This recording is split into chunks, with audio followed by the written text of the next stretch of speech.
इंतहाई अफसोसनाक खबर कल दोपहर को रहीम यार खान से कश्मोर जाने वाली कश्ती दरियाए सिंध में उलट गई, जिससे अब तक कम से कम 22 लोग जो हैं वो जहाँ भाग हो चुके हैं। ये बारातियों से भरी कश्ती थी जो शादी में शिरकत के लिए जा रही थी कश्मोर, और तकरीबन इस कश्ती में 130 से ज़ायद अफराद सवार थे। वो उलट गई। जो ज़्यादातर जाबाक अफराद हैं उनमें ख़वातीन और बच्चे शामिल हैं। अब इंतज़ामिया जो है वहाँ जाके कह रही है कि इन कश्तियों की हालत जो है वो ऐसी होती नहीं है कि इसमें इतने लोग आएँ, और वो ज़ाहिर है जो भी है। इस सारी सूरत हाल पर हमारे साथ बात करने के लिए हमारे डॉन के नामा निगार रहीम यार खान के इरफानुल हक साहब मौजूद हैं। इरफान साहब, ये जो हादसा हुआ अभी तक, पहले मुझे बताइए कि अभी तक अपडेट क्या है, लेटेस्ट अपडेट क्या है इस बारे में?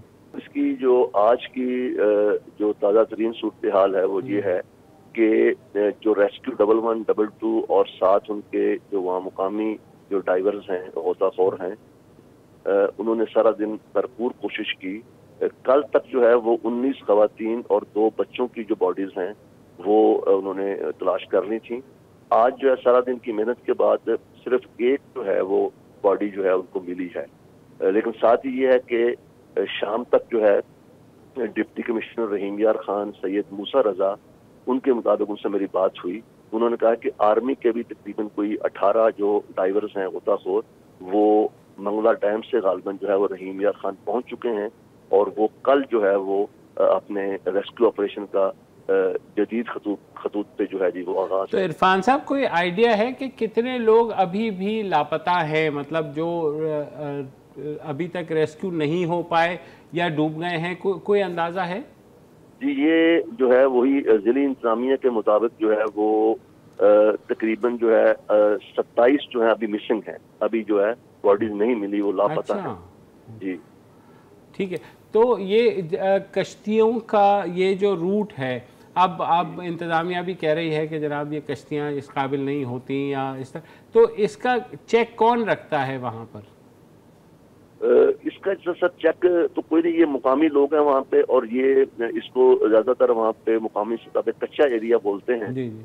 और कच्चा एरिया में इन लोगों की जो है वो जो रिश्तेदारियाँ हैं वो अक्रॉस द रिवर भी हैं, आना जाना इनका लगा रहता है। और ये जो कश्तियाँ हैं इनकी कोई हाईली इक्विप्ड नहीं होती, ये बस उसमें जो है वो गुंजाइश से ज़्यादा भी सवार हो जाते हैं। और यही बुनियादी वजह बनी इसकी कि ये जो बताया गया हमें कि 40 से 45 अफराद की गुंजाइश थी, और उसमें तकरीबन कोई 95 या 100 के करीब जो पैसेंजर जो हैं वो एक कश्ती में सवार थे। एक तो ये ओवर लोडिंग की वजह से, और दूसरा इसका कोई लकड़ी का तख्ता होता है उसमें से वो निकलने के बारे में बता रहे हैं जो लोग उसमें सवार थे जो बच गए। अच्छा, मुसाफिर जो है उसकी तो नफ्सियात ये होती है कि वो जल्द से जल्द मंजिल पे पहुंच जाए या दूसरे किनारे पे पहुंच जाए। ये जो कश्तीबान होते हैं ये तो जद्दी पुश्ती कश्तीबान होते हैं, और इनको ये भी अंदाज़ा होता है कि उनकी कश्ती कितना वज़न सहार सकेगी। तो 45 की कश्ती में 130 जब वो भरते हैं तो उनके ज़हनों में क्या चल रहा होता है कि वो जो सारा तजर्बा नस्ल दर नस्ल उनके पास होता है, उनको नहीं खौफ होता कि ये हो सकता है? खान साहब, ये बड़ा अच्छी आपने सवाल किया है।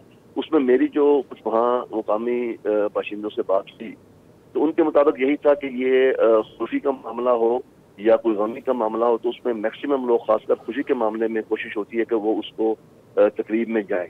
तो ये दरिया चूँकि जो है वो हमारा दरिया सिंध जो है उसमें पहले तो पानी का बहाव कम था, उनको शायद अंदाजा नहीं था, लेकिन जब से ये बारिशें कुछ हफ्ता कबल को शुरू हुई हैं तो पानी का बहाव तेज था। उसमें जो कश्तीबान है वो भी नहीं समझ सका, और उसमें एक ये भी वजह सामने आई है कि ये कश्तियां 2 थीं, एक में 100 के करीब मुसाफिर सवार थे, दूसरी में कोई 40 से 45 के करीब थे। तो ये 2 कश्तियां जा रही थी अपना बारात वाली जो थी, तो उसमें ये कि ये पानी के मुखालफ सिमत में जो बहाव है पानी का उसके मुखालफ सिमत में चल रही थी। तो ये भी एक वजह हो सकती है कि वो जो है वो अपना उसमें बैलेंस नहीं रहा, और ये एक कश्ती जो है वो उलट गई। अच्छा इरफान भाई, ये मुझे बताइए कि इंतज़ामिया कम से कम ये तो कर सकती है कि किसी तरह से मजबूर कर दे कि लाइफ जैकेट्स या कोई इस तरह की चीज़ रख सके, या नहीं आपके ख्याल में? یہ جی آج وہاں پہ ادھر اسی ایریے کے لوگوں سے جب جو ہے وہ بات وغیرہ ہوئی ہے، مختلف سوالات کیے گئے، اس میں انہوں نے یہی کہا کہ یہاں پہ جو کشتیاں جو ہے جو جتنے بھی انڈس ریور ہے مختلف یہاں پہ پوائنٹس ہیں، اور جہاں پہ برج وغیرہ نزدیک نہیں ہے تو کشتی ہی ذریعہ ہے ٹرانسپورٹیشن کا دریا کے آر پار جانے کا. لیکن وہاں پہ کسی بھی جگہ پہ حکومت کی سطح پہ کوئی بھی بنیادی سہولت جس میں لائف جیکٹس ہیں یا کوئی ساتھ ان کے کوئی ایسا کوئی ہو کہ جو موقع پہ جو ہے وہ ریسکیو کر سکے، اس طرح کی کوئی ٹیم ہو یا کوئی کچھ افراد ہوں، وہ کوئی بھی صورتحال نہیں ہے اس حوالے سے. ہاں تو مرنے کے بعد تو وہ 1122 آ جاتا ہے، مرنے سے پہلے عام طور پہ نہیں آتے. تو پھر یہی سمجھا جائے نا کہ افسوس کا پیغام تو آ گیا وزیر اعظم کی طرف سے بھی، اور جو عارضی وزیر اعلیٰ ہیں حمزہ ان کی طرف سے بھی آ گیا، فاتحہ خوانی بھی ہو گئی، افسوس بھی ہو گیا. تو اگلے حادثے تک راوی سکھ چین لکھے گا یہ جو تم جو اس طرح کی باتیں نہ کیا کرو کہ جی لائف جیکٹ اور فہرست اور تربیت یافتہ غوطہ خور وغیرہ یہ نہیں ہوتا ہے. تو عرفان صاحب یہ تو پھر ایسے ہی رہے گا نا سلسلہ، بس فاتحہ پڑھ کے اگلے حادثے کا انتظار کریں.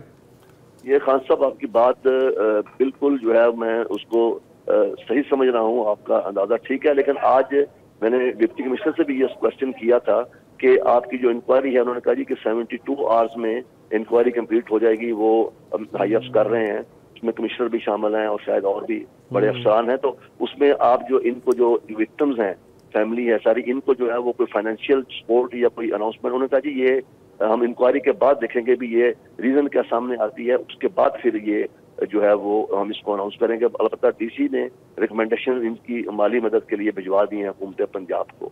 ریزن ہو سکتا ہے وہ ملیریا سے مرے ہوں، یہ انہوں نے کہا جی کہ ریزن دیکھنے کے بعد ہم یہ ٹپیکل جو ہوتا ہے. اچھا